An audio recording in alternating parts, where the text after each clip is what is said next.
को suspend KIA गया है। इस पूरी application के लिए क्या कहेंगे?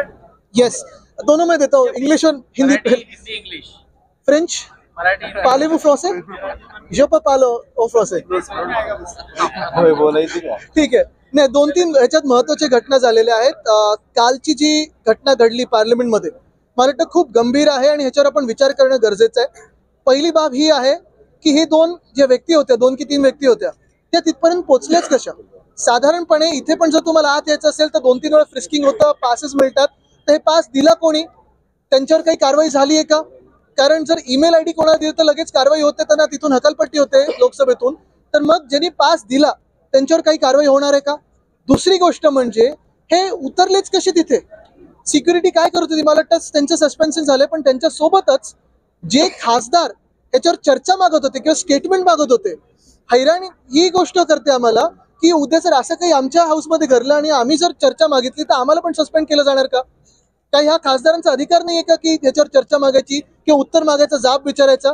आणि चौथी गोष्ट मला वाटतं ही अजून एक प्रामुख्याने येते की जे काही मी ऐकतोय प्रेसमधून की ह्या 2 व्यक्तींनी का उडी मारली आणि हे आंदोलन केलं, ते जॉब्स नाही आहेत म्हणून.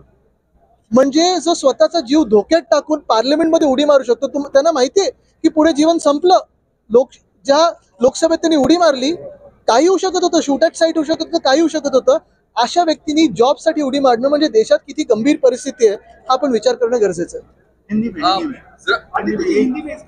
जी कल एक घटना ऐसी घटी है, अगर आप देखें तो कल 13 दिसंबर है, पार्लियामेंट अटैक्स 2001 में हुए थे, कल उसको 22 साल होके गए और कल के ही दिन, कल ही अगर आप देखे होंगे तो 2 व्यक्ति लोकसभा में कूद के आंदोलन करने गए थे.